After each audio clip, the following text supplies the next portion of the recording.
আসসালামু আলাইকুম। আজ আমরা আলোচনা করতে যাচ্ছি বাংলাদেশ সেনাবাহিনীর একটি গৌরবময় অধ্যায় অপারেশন নাভ সম্পর্কে। এই ভিডিওটিতে আমরা জানব কিভাবে বাংলাদেশ সেনাবাহিনী মিয়ানমারের অভ্যন্তরে একটি সাহসী অভিযান পরিচালনা করে এবং সফলতা অর্জন করে। চলুন শুরু করা যাক।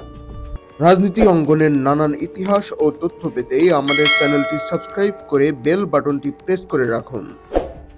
বাংলাদেশ মিয়ানমার আঞ্চলিক বিরোধ। মিয়ানমারের অনিশ্চিত সামরিক পরিস্থিতি সত্ত্বেও তারা ধারাবাহিকভাবে বাংলাদেশের সেন্ট মার্টিন দ্বীপের ওপর দাবি করে আসছে। পর্যায়ক্রমে তাদের মানচিত্রে এটি অন্তর্ভুক্ত করে মালিকানা দাবি করে আসছে। এই আঞ্চলিক বিরোধ দ্বীপের উপর মিয়ানমারের অবিচল উচ্চাকাঙ্ক্ষা তুলে ধরে। অপারেশন নাভ এবং সামরিক সম্পৃক্ততা।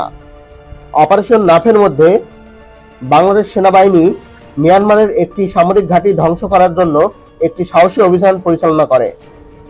এই অভিযান দেশের সেনাবাহিনীর গৌরবময় ইতিহাসের একটি গুরুত্বপূর্ণ অধ্যায়। দেশটির বিখ্যাত ভিডিও প্রকাশনায় মিয়ানমারের অভ্যন্তরে এই অভিযানের বিস্তারিত বর্ণনা রয়েছে। ঐতিহাসিক সামরিক অভিযান। 1991 থেকে 1992 সালে বাংলাদেশ সেনাবাহিনী মিয়ানমারের একটি উল্লেখযোগ্য অনুপ্রবেশ করে। মিয়ানমারের সেনাবাহিনীর একটি অস্ত্র ডিপো ধ্বংস করার জন্য 10 মাইল প্রবেশ করে। এই পদক্ষেপটি একটি সামরিক বাহিনীর প্রতিবেশী দেশে অভিযান পরিচালনার জন্য একটি উল্লেখযোগ্য উদাহরণ হিসেবে চিহ্নিত হয়েছে। সীমান্ত সংঘাত এবং প্রতিক্রিয়া। 1971 সালের 21শে ডিসেম্বর মিয়ানমারের সেনাবাহিনী বাংলাদেশের একটি বিডিআর ক্যাম্পে আক্রমণ করে, যার ফলে একজন বিডিআর সদস্য নিহত হয় এবং একটি প্রতিশোধমূলক অভিযানে 12 জন মিয়ানমার সৈন্য নিহত হয়। মিয়ানমারের সৈন্যরা তাদের মৃতদেহ রেখে পালিয়ে যায়। এর জবাবে বাংলাদেশের প্রধানমন্ত্রী খালেদা জিয়া মিয়ানমারের বিরুদ্ধে কঠোর ব্যবস্থা নেওয়ার হুমকি দেন। সামরিক সমাবেশ এবং কৌশল। খালেদা জিয়া মিয়ানমার সীমান্তে সৈনিক মোতায়েনের নির্দেশ দেন, যার ফলে বাংলাদেশ সেনাবাহিনীর 82,000 সৈন্য এবং ভারী অস্ত্র মোতায়েন করে।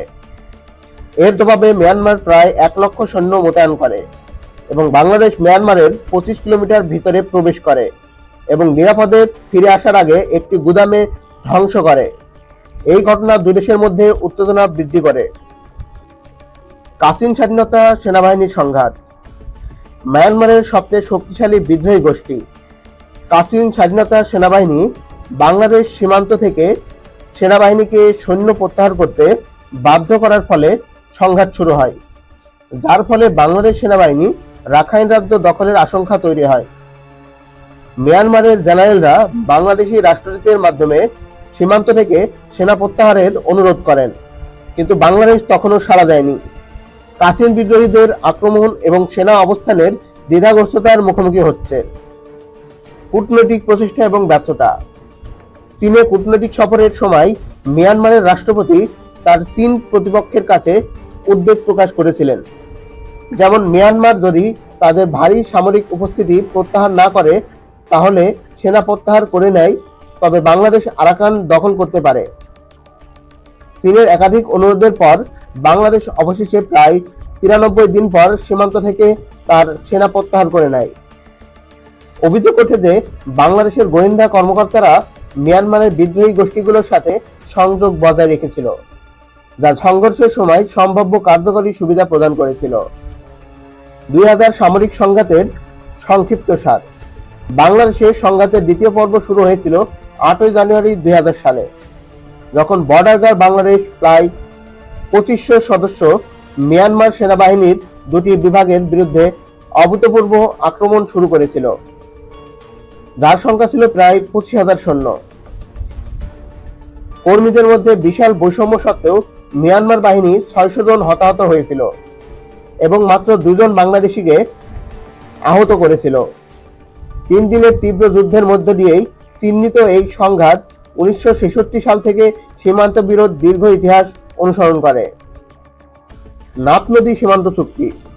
পাকিস্তান ও বার্মা সরকার দুই দেশের মধ্যে নাফ নদীর ঘাটের মাঝামাঝি অংশ নির্ধারণ করে একটি সীমান্ত চুক্তির প্রতিষ্ঠাতা করে, যা মিয়ানমারকে নদীর গতিপথ উল্লেখযোগ্যভাবে পরিবর্তন করতে বাধা দেয়।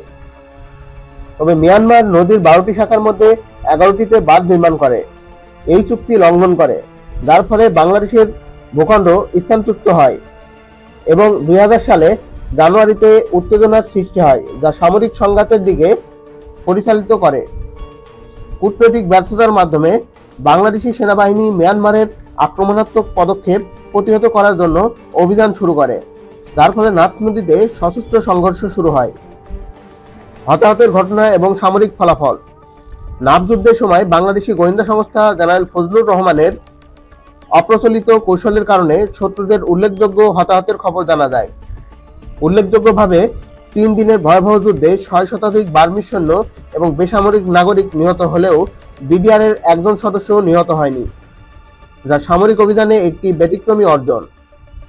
তাদের বিজয়ের স্বীকৃতিস্বরূপ তৎকালীন বাংলাদেশ সরকার অভিযানের অংশগ্রহণকারী প্রতিটি সৈনিককে পুরস্কৃত করেন। অপারেশন নাভ বাংলাদেশ সেনাবাহিনীর একটি সাহসী এবং সফল সামরিক অভিযান হিসেবে চিহ্নিত রয়েছে। এই অভিযান শুধুমাত্র মিয়ানমারের সামরিক ঘাঁটি ধ্বংস করাই নয়, বরং বাংলাদেশের সামরিক শক্তি এবং কৌশলগত দক্ষতার প্রদর্শনীয় ছিল।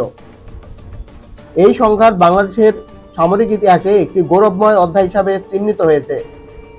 যদি ভিডিওটি ভালো লেগে থাকে তাহলে লাইক, শেয়ার এবং সাবস্ক্রাইব করতে ভুলবেন না। ধন্যবাদ।